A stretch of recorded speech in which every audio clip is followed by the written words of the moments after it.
Nokia एक बहुत ही पुरानी और धमाकेदार स्मार्टफोन बनाने वाली कंपनी है।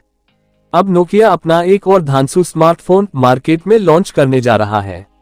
अगर आपको भी नोकिया फोन निर्माता कंपनी के ऊपर खूब भरोसा है और आप एक ऐसे स्मार्टफोन की तलाश कर रहे हैं जिसे आप 15 मिनट में फुल चार्ज कर सके और इसके साथ साथ 200 मेगापिक्सल का DSLR कैमरा मिले, तो आपको एक बार इस स्मार्टफोन के बारे में जरूर जानना चाहिए। जी हाँ, हम बात कर रहे हैं Nokia oxygen max 5G smartphone की। आज के इस वीडियो में हम इस शानदार स्मार्टफोन के फुल फीचर्स, प्राइस और लॉन्च डेट के बारे में जानकारी देंगे। तो चलिए शुरू करते हैं। नोकिया ऑक्सीजन मैक्स 5G के फीचर्स। नोकिया के इस शानदार स्मार्टफोन में 6.9 इंच का सुपर एमोलेड डिस्प्ले लगाया गया है, जो कि कॉर्निंग गोरिल्ला ग्लास 7 की प्रोटेक्शन के साथ आता है। इसके अलावा इसमें आपको 144 हर्ट्ज की रिफ्रेश रेट और 360 हर्ट्ज की टच सैंपलिंग रेट मिलने वाली है।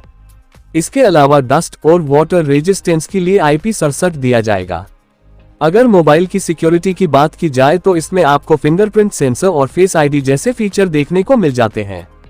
Camera setup. अगर इस स्मार्टफोन के कैमरा क्वालिटी की बात की जाए तो इसके अंदर आपको पीछे की तरफ 4 कैमरा का सेटअप देखने को मिल जाएगा, जिसका मुख्य कैमरा 200 मेगापिक्सल का होने वाला है। इसके अलावा इसमें 44 मेगापिक्सल, 16 मेगापिक्सल और 8 मेगापिक्सल के अन्य 3 कैमरे लगाए गए हैं। वहीं अगर इसके सेल्फी कैमरे की बात करें तो इसमें आपको 64 मेगापिक्सल का सेल्फी कैमरा देखने को मिल जाएगा। प्रोसेसर। अगर मोबाइल के प्रोसेसर की बात करें तो इसमें क्वालकॉम स्नैपड्रैगन 888 5G प्रोसेसर लगाया गया है। और अगर ऑपरेटिंग सिस्टम की बात की जाए तो इसमें आपको एंड्रॉइड 14 ऑपरेटिंग सिस्टम देखने को मिल जाता है। Battery backup. कंपनी ने इसके अंदर आपको तगड़ा बैटरी बैकअप दिया है। आपको इसके अंदर 8100 mAh की पावरफुल बैटरी देखने को मिल जाती है, जो कि 75 वॉट की क्विक चार्जर को सपोर्ट करती है। प्राइस और launch date. Nokia oxygen max 5G smartphone की प्राइस की बात करें तो यह आपको भारतीय बाजार में लगभग 32,000 के आसपास देखने को मिल जाएगा। यह एक अनुमानित कीमत है, वास्तविक कीमत का पता मोबाइल को लॉन्च होने के बाद चलेगा।